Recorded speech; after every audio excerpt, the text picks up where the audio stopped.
Bonjour à tous, aujourd'hui je vous emmène en plein centre-ville. Nous sommes à Lille, sur la place Sébastopol, et sous ce beau soleil, on va découvrir un marché hebdomadaire qui a lieu les mercredis et les samedis. C'est parti, on part faire le plein de saveurs locales.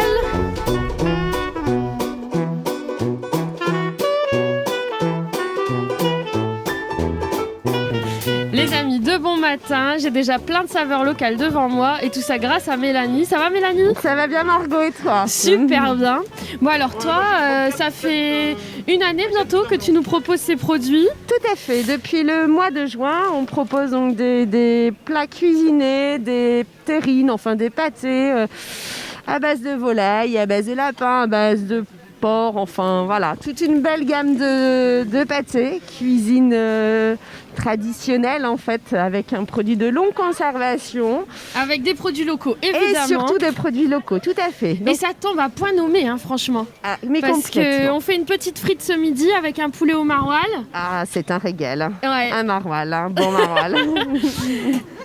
C'est quoi les produits phares ici ? Alors les produits phares, on est sur du pot de chevelèche, où nous avons donc 3 pots de chevelèche différents. Et ensuite on a donc la carbonade de bœuf. Et ensuite on part sur une gamme de cuisinés où nous avons donc des boulettes à l'italienne, excellent produit également, boulettes au maroilles. On a du ragoût, du poulet basquez, du couscous, enfin toute une gamme de produits pour s'en régaler. En plus, ça fait plaisir parce qu'on ne peut plus bénéficier, on va dire, cette prestation dans les restos.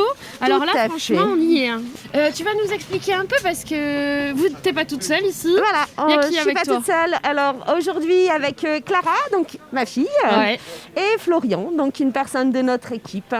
La jeunesse sur les marchés, ça fait du bien. Ça, oui, un peu de sang jeune. Bon, ici, ça vit. Ouais. Tu te sens bien sur le marché de la place Sébasto ? Oui, et on a une clientèle qui est très agréable et voilà. Tu vends quoi d'autre ? Je vends quoi d'autre ? Je vends donc des produits donc, de la région, des petites fermes, du porc local, du veau, du bœuf, donc des fermes de pied de gamme et voilà, des produits laitiers également, des produits fermiers laitiers, donc un excellent beurre de ferme qui est le beurre ronquier, et avec les yaourts et leur lait, enfin. Donc en fait ici on sait ce qu'on mange, c'est quasiment du producteur au consommateur. Voilà, c'est presque ça, tout à fait. Ça a été cuisiné pour vous parce que je pense aux femmes modernes qui sont derrière l'écran, qui ont envie de satisfaire toute la famille. C'est important pour les mamans de savoir ce qu'il y a dans les assiettes des enfants aujourd'hui. C'est clair. C'est ce qu'on recherche. C'est vrai qu'on a besoin de savoir ce que nos enfants mangent. Et voilà. Et toi, tu te lèves tous les matins pour satisfaire tout le monde ? Complètement. Voilà. Et c'est un régal. T'es là les mercredis et les samedis ? Non, uniquement le samedi matin sur Sébastopol. D'accord. Oui, le samedi matin. Bon, venez voir Mélanie. Moi, je vais continuer ma route parce que elle a du boulot. T'as du boulot, toi ? Il y a un peu de boulot. Oui. Merci à toi. Merci bien, Margot. À bientôt.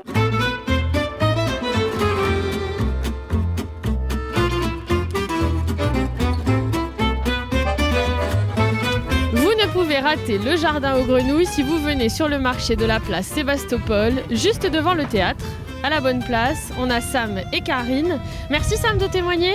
De rien, avec plaisir. Bon, on est bien ici et surtout, on mange local, on peut pas dire le contraire. Exactement, ouais. Tout est local, c'est produit ici à même pas une demi-heure. Nous, on est sur Stenvord. D'accord. Et on produit tout sur 2 hectares avec ma femme, donc on est à 2, avec un motoculteur et sans tracteur.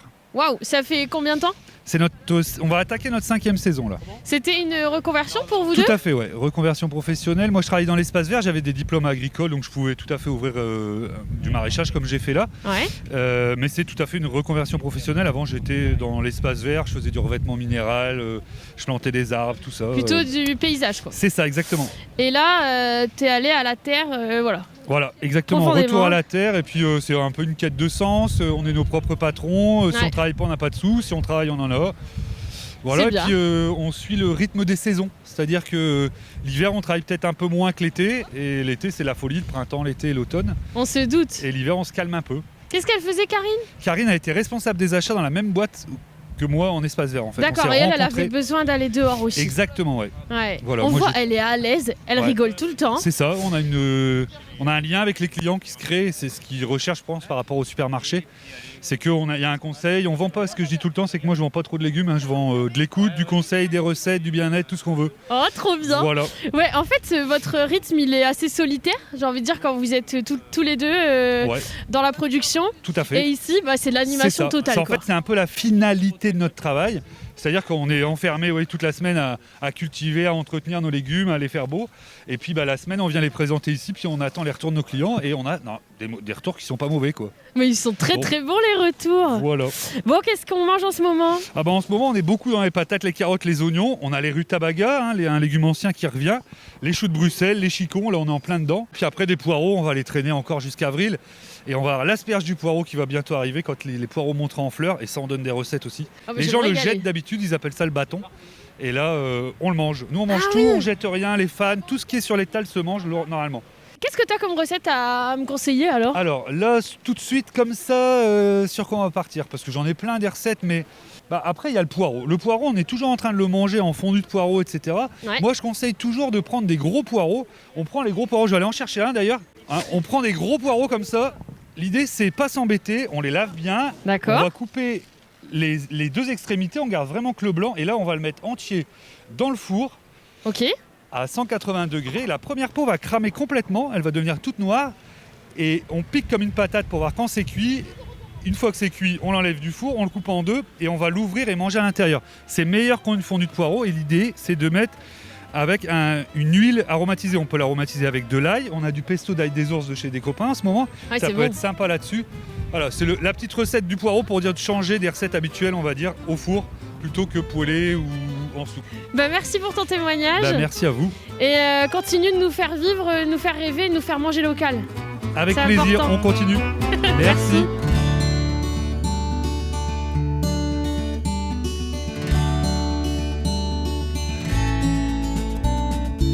Dorothée, qu'est-ce que tu achètes ? T'as une petite Madeleine de Proust ici, peut-être le lait, non ?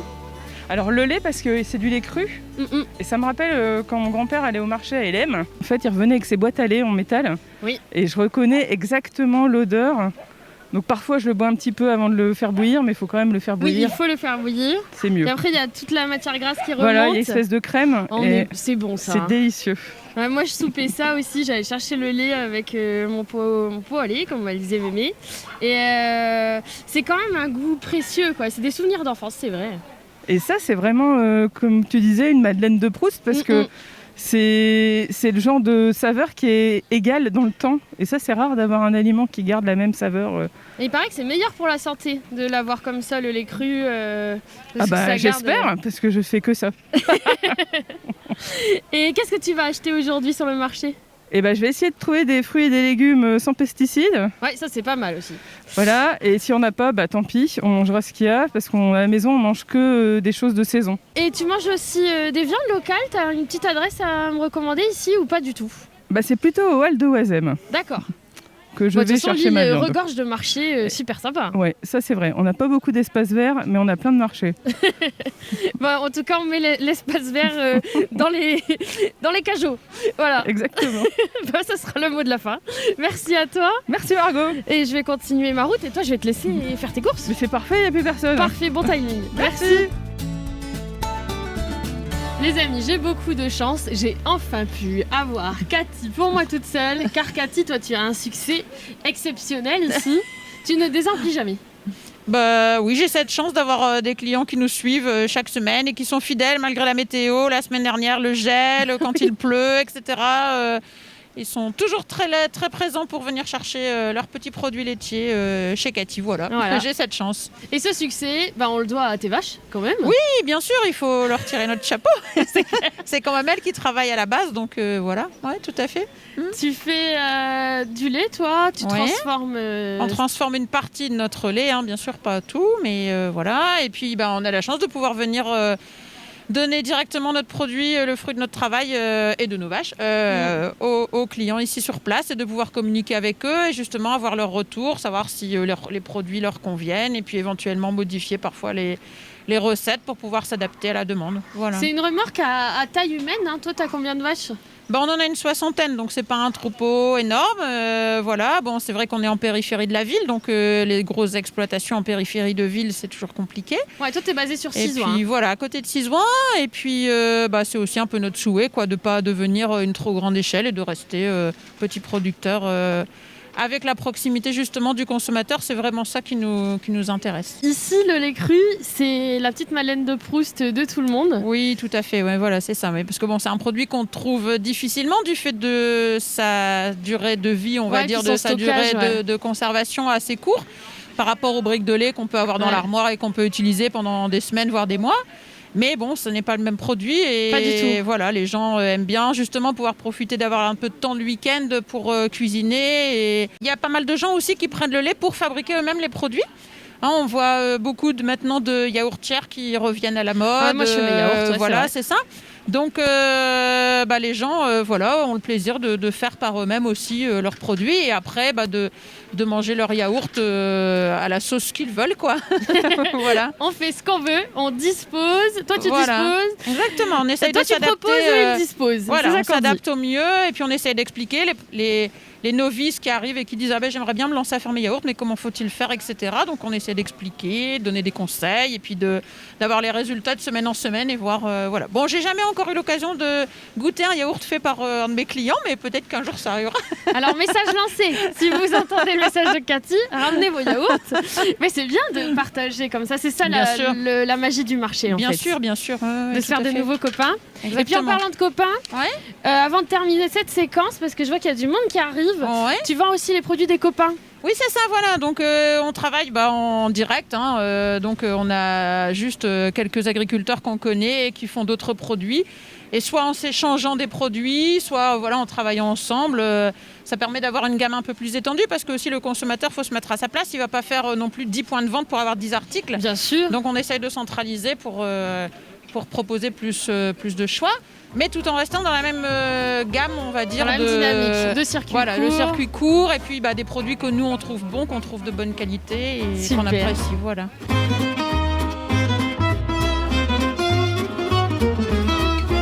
Et en plein cœur de l'île, on retrouve les étals de pommes. C'est la fin des pommes, Agathe ? Tout doucement, on avance en saison, mais il y en a encore. Il y a encore du stock à vendre et surtout à manger. Et avec Jules, je vois que vous avez beaucoup de clients. Oui. Ça marche bien les pommes. Oui, si, on arrive à avoir une bonne clientèle, très fidèle, qui aime la qualité. Donc ça, c'est assez intéressant. Elles viennent d'où tes pommes ? De Bailleul, au Stench exactement. C'est un petit hameau de Bailleul. Donc c'est pas très loin. Non, justement, on travaille exclusivement sur le circuit court. Ouais. Aujourd'hui, là, on a quand même quelques variétés de présentes. On a plusieurs variétés durant toute l'année. Alors dis-moi, quelles sont-elles ? Alors là, on a plusieurs pommes à cuire ou à croquer. À croquer, on peut avoir de la coque orange, de la carmine, rubinette, Elstar, Dali Light, Poirette, Gala, Jona Gold. C'est beau ces noms. Ah oui, ça donne envie, avec des belles couleurs, tout ce qu'il faut.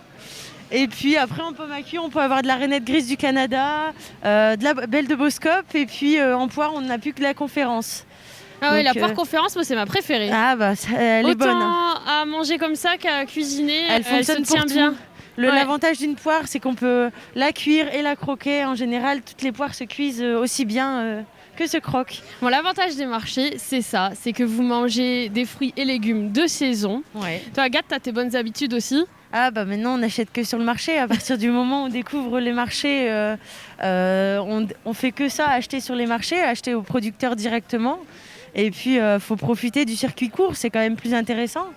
L'avantage pour eux, c'est qu'on est là toutes les semaines, on est très rarement absent, par tous les temps. Ouais, ça c'est quand même important parce que quand il pleut ou quand il fait moins 10, on est là aussi. Et puis c'est quand même plus avantageux pour l'agriculteur que de passer par des intermédiaires à chaque fois. Présente-moi tes produits. Dis-moi, qu'est-ce que tu vends ici ? Alors, donc on vend les pommes et les poires, le produit principal. Ensuite, on vend du miel qui n'est pas directement de chez nous, mais qui est fait à Wamil. D'accord. Donc, c'est les apiculteurs de Wamil. Après, on a aussi des confitures que ma patronne travaille que en transformation et se permet de faire des permanences. Et ensuite, on a des gâteaux des gâteaux de pommes et de poires et du jus de pommes, du jus de poire avec quelques diversités. On essaie d'innover, on essaie de trouver de nouvelles choses, de nouveaux produits de transformation pour augmenter notre étal, pour faire venir du monde et surtout qu'ils soient satisfaits de nos produits. Et le monde est présent, ça ne désemplit pas. Je vais laisser Agathe travailler parce que Jules il fait tout seul. C'est ça. et moi je te dis à très vite, vraiment je reviendrai avec grand plaisir. Moi j'habite à 9 km d'ici. Alors, tu vois, voilà. C'est parfait. Pas loin, pour venir chercher les pommes, c'est parfait. Merci à toi. Merci.